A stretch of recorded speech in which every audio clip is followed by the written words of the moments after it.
Salve você antenado aqui no canal, você está no MCV Play, então dá o play para ficar pertinho de todas as informações do Vasco nessa segunda-feira. Meu nome é Lineker Biondi e eu vou trazer você aqui para pertinho de todas as atualizações do Cruz Maltino. Vamos falar bastante sobre a partida de ontem, né? O jogo em que o Vasco venceu a Portuguesa por 4-1. Vamos comentar ali toda a situação de jogo do Carille, claro, né, quando o Vasco estava muito bem, quando o Vasco abaixou as linhas e retornou a partida fazendo ali, construindo essa goleada. Vamos falar também sobre o jovem Ryan. Será que Ryan vai realmente permanecer no Vasco?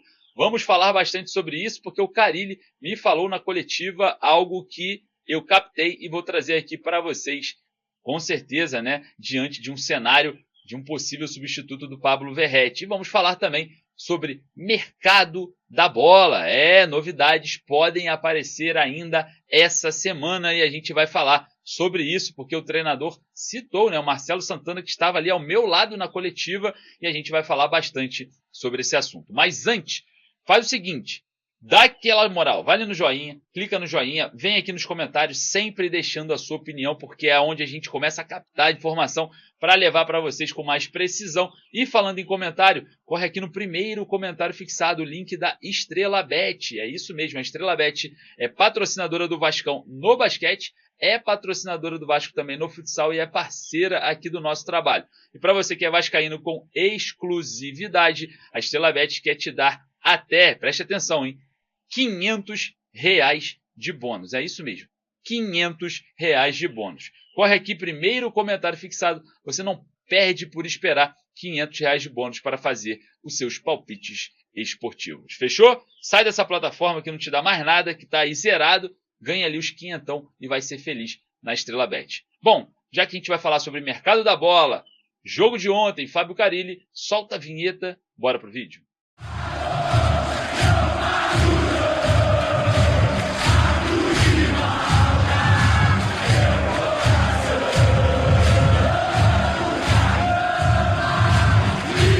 O Vasco vence a Portuguesa por 4-1 em São Januário. Mercado da bola. O Vasco vai atacar o mercado para contratar atacantes. Exposição ali do técnico Fábio Carille na coletiva e, claro, reserva de Pablo Verratti, reserva de imediato encontrado. Vamos falar bastante sobre isso, porque o Vasco venceu ontem a Portuguesa por 4-1 em São Januário. Um jogo teoricamente fácil, porém tivemos algumas dificuldades, principalmente no primeiro terço do segundo tempo. A gente vai falar muito sobre isso, porque o Vasco constrói ali os seus 2-0 no primeiro tempo com um gol, uma insistência do Pablo Verratti, né? O goleiro da Portuguesa falha ao chutar em cima do atacante, que foi persistente, méritos, claro, para o Pirata, que fez uma partida muito boa, e depois um belo gol do Felipe Coutinho. Acho que o Felipe Coutinho precisava de um gol nesse velho estilo do Felipe Coutinho, né? Uma finalização ali na diagonal, buscando o canto ali do gol. Então, belo gol do Felipe Coutinho, um gol de insistência do Pablo Verratti. Iniciam ali uma boa partida do Vasco no primeiro tempo.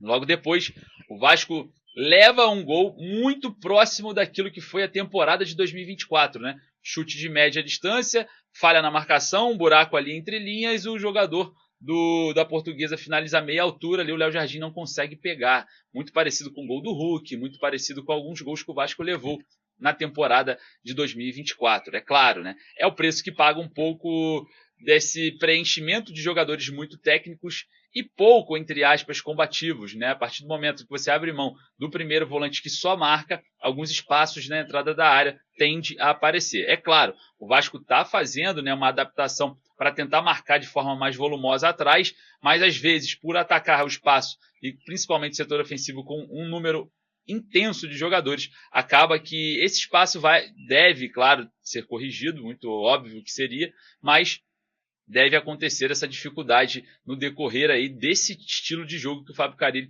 vem posicionando a equipe vascaína, né, de uma distribuição um pouco mais volumosa à frente da intermediária. Óbvio, o Vasco toma o gol, vai para o primeiro tempo com o 2-1, encerra ali a primeira etapa, volta para o segundo tempo, né, com dificuldades. A Portuguesa começa a incomodar um pouco o Vasco começa também a baixar um pouco mais as linhas, muito por conta da questão física, início de temporada, e aí o Fábio Carille promove 3 alterações de uma vez só ali no setor de meio campo, claro, né, para dar um preenchimento maior. Coloca o Maxime, o Payet e o Matheus Carvalho numa tacada só, numa posição, né, que o treinador vem se fazendo o mais necessário para essa equipe, que é a posse de bola com Tietê, Paulinho, Jair, o próprio Coutinho, né? Então a gente tem ali já otimizada, né, essa saída para melhorar a parte física. O Vasco melhora, equilibra mais o jogo, mas depois da entrada do Hugo Moura no lugar do Tietê, a coisa muda. O Hugo entra com uma intensidade muito alta,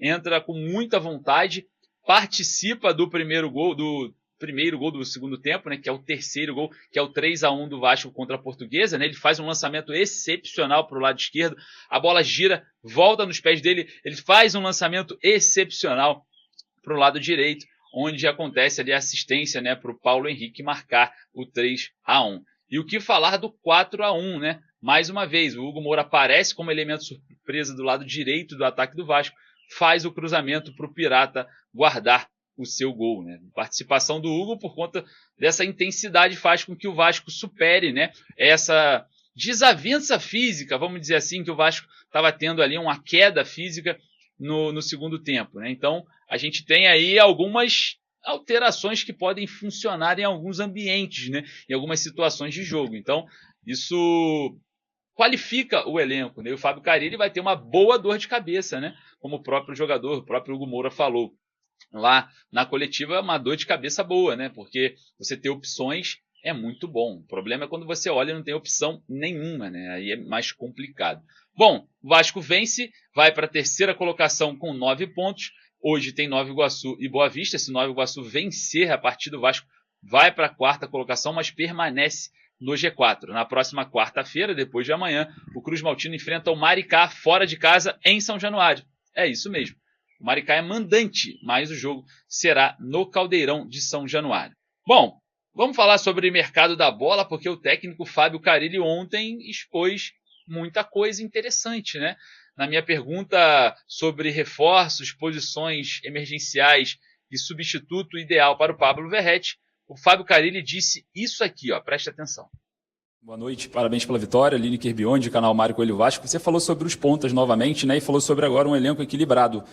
Dentre esses 2 jogos, você já consegue analisar o elenco para dar um diagnóstico para que posições o Vasco vai ao mercado para reforçar, para você ainda ter um elenco melhor em suas mãos, e quais são as posições, e sobre o Pablo Verratti, que é um jogador muito específico, né, um atleta que tenha como suas valências bola aérea, e no elenco eu não consigo encontrar um jogador semelhante para substituí-lo. Se caso você já encontrou, você poderia externar para a gente, por favor? Não, já começando por aí, a gente tem um menino da seleção que eu assisti contra o Bahia, o nome dele? O Ryan. Tá, assisti contra o Bahia, um jogo que ele fez foi um jogo interessante, um cara que tem jogo por baixo, um cara com presença de área, o Ryan, que está lá. Eu espero por ele aqui para que ele seja essa opção e a gente conhecer ele de mais perto. Desculpa, qual que foi a outra mesmo? O seu diagnóstico desses 2 jogos, quais posições o Vasco tem que atacar o mercado? Você sabe que conversando com o Marcelo em dezembro, no meu acerto ali, nos dias que a gente conversou, com o Marcelo Santana e com o Felipe principalmente, desde dezembro já se falava dessas posições, a carência no elenco. Desde dezembro. Certo, Marcelo? Que a gente, vamos atrás, vamos tentar, não é fácil. E eu sei, tenho a consciência assim que não é fácil. Então, com o trabalho mostrando, só bateu naquilo que a gente já sabia. Aquilo que eu já vinha conversando em dezembro com o Vasco, né? E é isso, a gente não tem essas características no grupo. Dificilmente vocês vão ver eu reclamar sobre isso, que eu acho que muitos técnicos ficam reclamando, pedindo, eu tenho que buscar alternativas. Eu tenho que buscar alternativas. Muitas vezes não vai conseguir trazer um cara tão qualificado, muitas vezes é melhor não ter do que trazer mais um para somar e encher o elenco e não dar o resultado. E a gente achar nossas alternativas com aquilo que a gente tem aqui, respeitando todos. Tá? Então isso já é desde dezembro que eu escutei deles, depois comecei a olhar vídeos, que é um trabalho meu para chegar no clube entendendo tudo. Sei que daqui um pouquinho a gente tem o Adson, né? No meio do ano, só que está longe, tem o David, que é esse jogador de força, esse jogador de lado, esse jogador que segura, né? Mas é necessário aí que chegue mais alguém para equilibrar. Se não chegar, é o nosso papel aqui buscar alternativas. O Vasco, então, vai ao mercado atrás dos pontas, né? É uma posição defasada, o Fábio Carille fala, né, que é melhor trazer jogadores de forma pontual do que trazer qualquer um e ser mais um no elenco, que não vai servir. Então, o Vasco está com muita calma nessa janela, uma calma que me preocupa, porque na última janela de transferências, lá atrás, que a gente estava na beira ali da semifinal da Copa do Brasil, o Vasco teve tanta calma que não conseguiu buscar um zagueiro, né? E a gente foi ali sem o zagueiro para tentar o título da Copa do Brasil e não conseguimos. Espero que essa demora e esse cuidado não se exceda e o Vasco fique mais uma janela. Da última vez o zagueiro, dessa vez o ponta, né, o atacante. Então eu acho que precisa sim ter um cuidado para não trazer qualquer um, mas tem que ter agilidade no mercado, tem que ter uma situação um pouco mais incisiva, né? A gente vê o Vasco tentando avançar para a contratação do Brian Rodrigues, observa o Rony após não acerto com o Fluminense, e a gente, claro, sabe que o mercado de atacante não é muito difícil, assim como o Carille falou dessa dificuldade toda na coletiva, não. Eu acho que é uma das posições mais recheadas, né? É onde se tem mais opções no mercado, são esses atacantes, principalmente pelas pontas. Vamos observar a diretoria, espero que a gente não engula a barriga, né? Não passa aí mais uma janela sem contratações, como aconteceu lá atrás, né? Na do meio do ano, que não veio o zagueiro que a gente tanto esperava. Enfim. Bom, falando sobre o Carille, o Ryan, que seria teoricamente negociado, né? Vendido para fazer esse caixa de início de ano, com a fala do Carille, parece que o Ryan deve permanecer, hein? Então, opção aí do Carille para a reserva do Pablo Verratti, ou uma segunda opção para uma variação tática sem o Verratti, o jovem Ryan é o preferido aí do treinador. Eu iria ao mercado, tá? Eu iria ao mercado para trazer um jogador um pouco mais tarimbado, um jogador um pouco mais com as características do Verratti, mas enfim, o Carille inicia o seu trabalho, mesmo ainda não tendo um grande desafio, né? Mas começa bem esse trabalho. Claro, eu queria saber a sua opinião, torcedor vascaíno. Deixe seu joinha para dar aquela moral. Vai lá nos comentários deixar a sua opinião, claro, a respeito de mercado da bola, Fábio Carille e o início do Vasco com o elenco principal no Campeonato Carioca. Beleza? Eu vou ficando por aqui. Daqui a pouquinho eu volto com muito mais informações. Forte abraço. Saudações vascaínos.